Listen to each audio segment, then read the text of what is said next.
Chapter 27. The Coming of Yulara. Never was there such a girl. Thus Larry, dreamily, leaning head in hand on one of the wide divans of the chamber where Lakla had left us, pleading service to the Silent Ones. And, by the faith and the honor of the O'Keefes, and by my dead mother's soul, may God do with me as I do by her, he whispered fervently. He relapsed into open-eyed dreaming. I walked about the room, examining it the first opportunity one had gained to inspect carefully any of the rooms in the abode of the three. It was octagonal, carpeted with the thick rugs that seemed almost as though woven of soft mineral wool, faintly shimmering, palest blue. I paced its diagonal. It was 50 yards, the ceiling was arched, and either of pale rose metal or metallic covering. It collected the light from the high, slitted windows, and shed it, diffused, through the room. Around the octagon ran a low gallery not 2 feet from the floor, balustrade with slender pillars, close set, broken at opposite curtained entrances over which hung thick, dull gold curtainings, giving the same suggestion of metallic or mineral substance as the rugs. Set within each of the 8 sides, above the balcony, were colossal slabs of lapis lazuli, inset with graceful but unplaceable designs in scarlet and sapphire blue. There was the great divan on which mused Larry, 2 smaller ones, half a dozen low seats and chairs carved apparently of ivory and of dull soft gold. Most curious were tripods, strong, pike-like legs of golden metal 4 feet high, holding small circles of the lapis with intaglios of one curious symbol somewhat resembling the ideographs of the Chinese. There was no dust nowhere in these cavern spaces had I found this constant companion of ours in the world overhead. My eyes caught a sparkle from a corner. Pursuing it, I found upon one of the low seats a flat, clear crystal oval, remarkably like a lens. I took it and stepped up on the balcony. Standing on tiptoe, I found I commanded from the bottom of a window slit a view of the bridge approach. Scanning it, I could see no trace of the garrison there, nor of the green spear flashes. I placed the crystal to my eyes, and with a disconcerting abruptness the cavern mouth leaped before me, apparently not 100 feet away. Decidedly the crystal was a very excellent lens, but where were the guards? I peered closely. Nothing. But now against the aperture I saw a score or more of tiny, dancing sparks. An optical illusion, I thought, and turned the crystal in another direction. There were no sparklings there. I turned it back again, and there they were. And what were they like? Realization came to me. They were like the little, dancing, radiant atoms that had played for a time about the emptiness where had stood Sorger of the lower waters before he had been shaken into the nothingness. And that green light, I had noticed the _Keth_. A cry on my lips. I turned to Larry, and the cry died as the heavy curtainings at the entrance on my right undulated, parted as though a body had slipped through, shook and parted again and again with the dreadful passing of unseen things. "Larry," I cried. "Here. Quick." He leaped to his feet, gazed about wildly, and disappeared. Yes, vanished from my sight like the snuffed flame of a candle, or as though something moving with the speed of light itself had snatched him away. Then from the divan came the sounds of struggle, the hissing of straining breaths, the noise of Larry cursing. I leaped over the balustrade. Drawing my own pistol, was caught in a pair of mighty arms, my elbows crushed to my sides, drawn down until my face pressed close to a broad, hairy breast, and through that obstacle formless, shadowless, transparent as air itself, I could still see the battle on the divan. Now there were 2 sharp reports. The struggle abruptly ceased. From a point not a foot over the great couch, as though oozing from the air itself, blood began to drop, faster and ever faster, pouring out of nothingness. And out of that same air, now a dozen feet away, leaped the face of Larry, bodiless, poised 6 feet above the floor, blazing with rage, floating weirdly, uncannily to a hideous degree, in vacancy.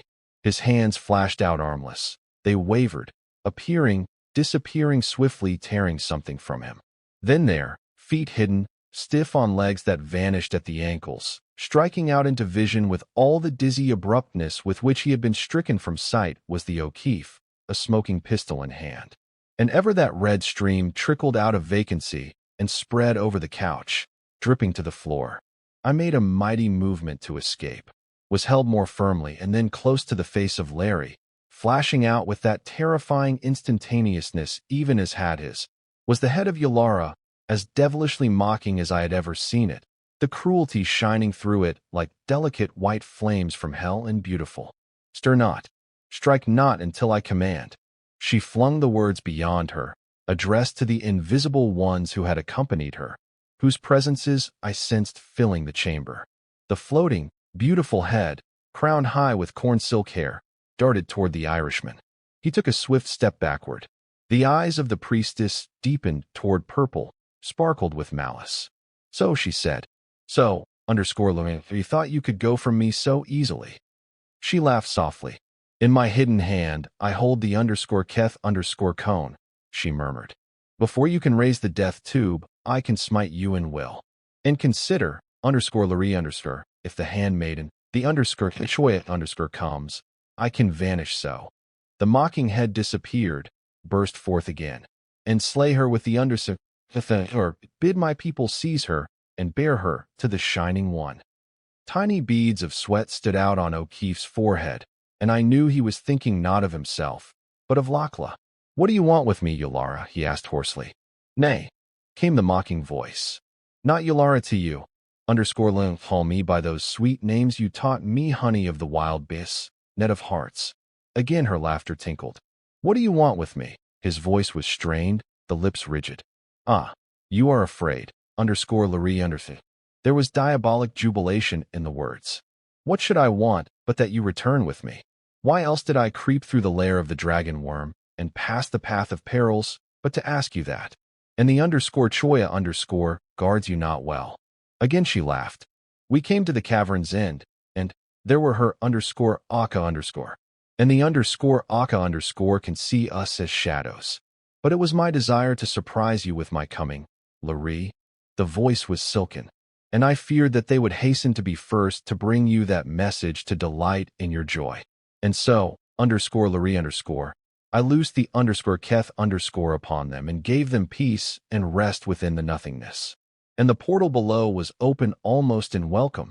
Once more the malignant, silver pealing of her laughter. What do you want with me? There was wrath in his eyes, and plainly he strove for control. Want? The silver voice hissed, grew calm. Do not Sia and Cyana grieve that the rite I pledged them is but half done, and do they not desire it finished? And am I not beautiful? More beautiful than your _Choya_. The fiendishness died from the eyes. They grew blue, wondrous. The veil of invisibility slipped down from the neck, the shoulders, half revealing the gleaming breasts.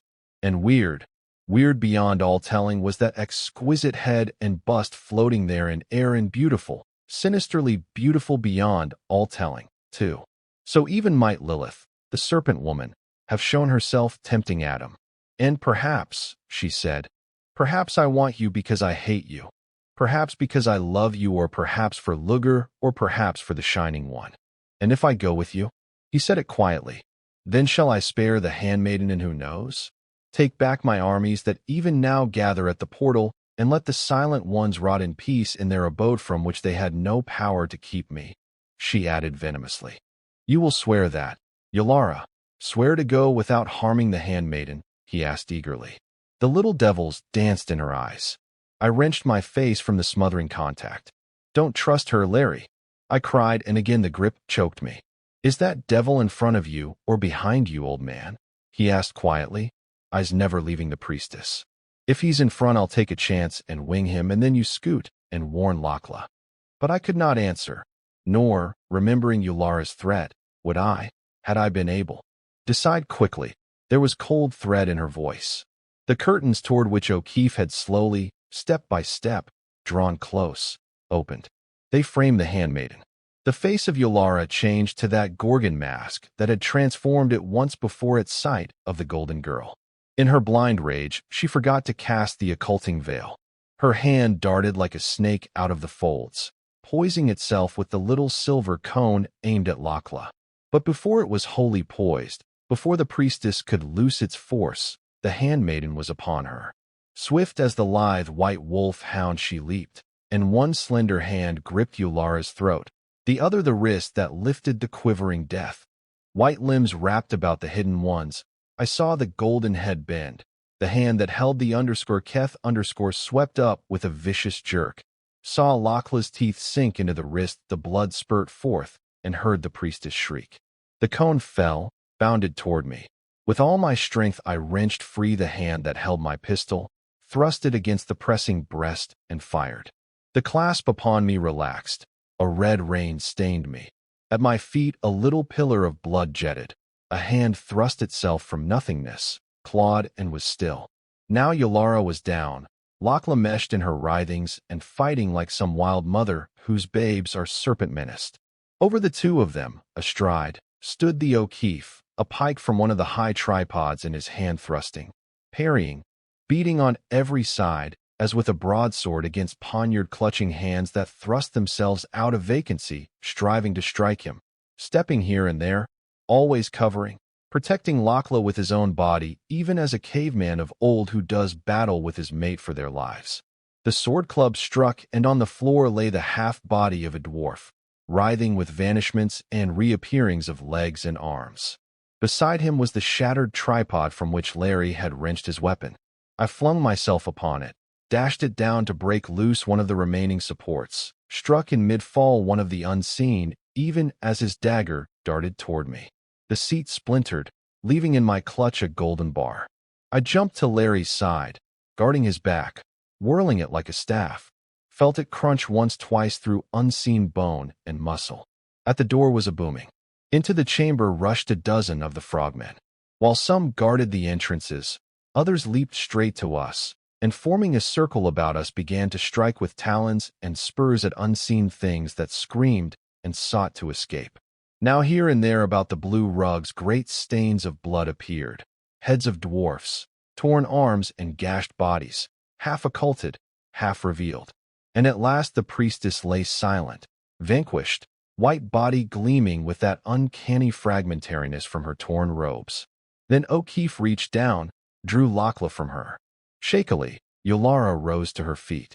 The handmaiden, face still blazing with wrath, stepped before her.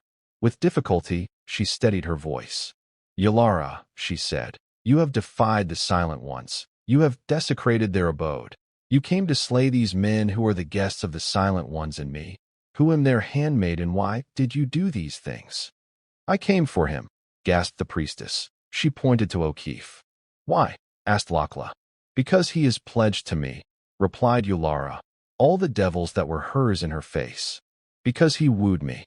Because he is mine." "That is a lie." The handmaiden's voice shook with rage. "It is a lie. But here and now he shall choose, Yulara.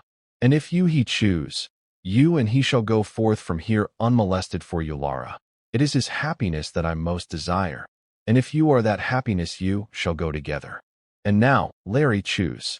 Swiftly she stepped beside the priestess, swiftly wrenched the last shreds of the hiding robes from her. There they stood, Yulara with but the filmiest net of gauze about her wonderful body, gleaming flesh shining through it. Serpent woman and wonderful, too, beyond the dreams even of Phidias, and hellfire glowing from the purple eyes. And Lochla, like a girl of the Vikings, like one of those warrior maids who stood and fought for Dun and babes at the side of those old heroes of Larry's own Green Isle.